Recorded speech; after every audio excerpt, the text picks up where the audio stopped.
I want to take a few minutes and talk about some of the things that we get the most calls about at All Pencils Down.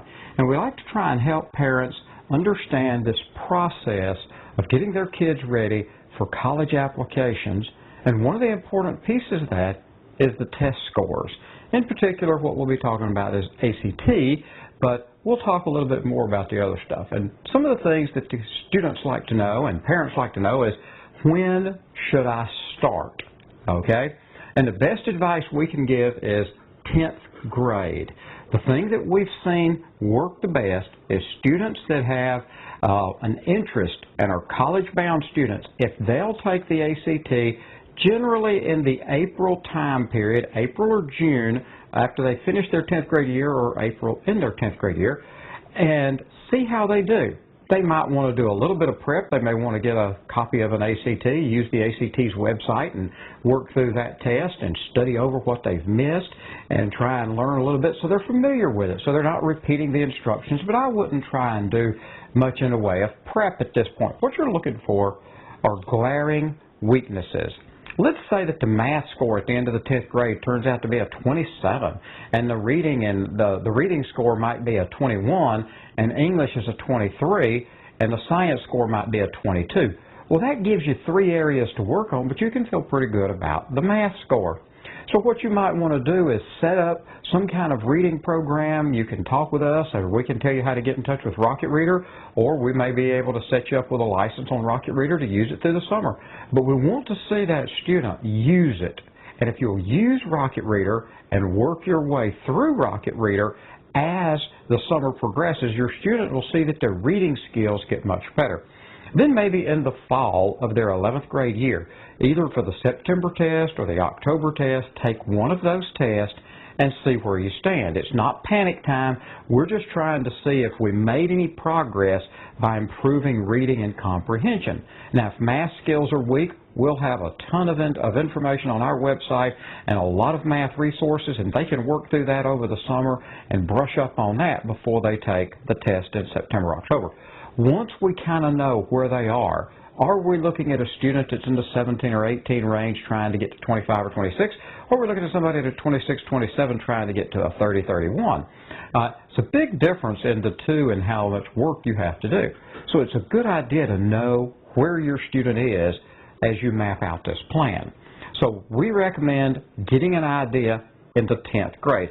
Now, some students and some parents do it a little bit earlier, but generally that's not the norm. One of the driving factors is that the ACT test, based on your in particular the math skills. On the math skills, the ACT is testing all the way up through trig. And most of the time you don't get your trig skills until you get in that 10th grade year. If you're taking Algebra 2 trig in the 10th, towards the end of the 10th grade year. And so it's just a little bit tough for students if they go in and they haven't had Algebra 2 trig. If they're taking it in the 11th grade year and they try and take it, just let them know everything else is okay, find out where they are on the other 3 subjects, and then just do the best they can with the math. So that's our best advice, is start in the 10th grade.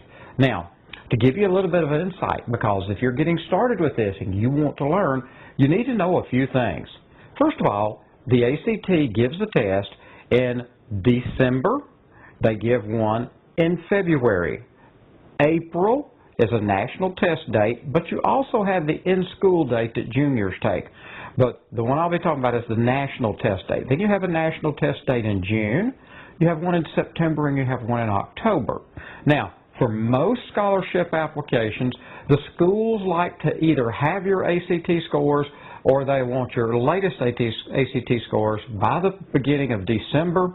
Sometimes if you talk with them, depending on the school, and you let them know, okay, we've already got this ACT, let's just say you're at a 28 or 29 in your senior year and you want to take that December test to try and get to 30, 31, a lot of times the schools will say, okay, you're close enough. Now, if you're at a 25 and tell them you're going to take it and hope to get a 31, that's a bit of a stretch. But if you're only a point or two away, sometimes they'll say, okay, as long as we have the rest of your application in, everything is in our computer system, and the only thing we have to do is replace the ACT score, that may work. You have to check that out with every school, because every school is different, and I can't even begin to try and predict which one's going to say what. and it may change from year to year. So you have to find out from the schools you're interested in. The next thing that you want to keep in mind is only on 3 of these test dates does the ACT let the student order the test booklet. This is very important as you're trying to do the best you can. The December test, the ACT lets students order that test booklet. That means you get the answer sheet back and you get the test booklet back so you can go over it in detail and see exactly what you missed. They allow you to do this for the national test date in April, not the test date that the schools give, but the national test date in April. And you can do it for June.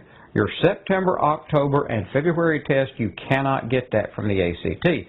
So if you want to really learn from the process, you really want to take one of those test sessions where you can order the test booklets.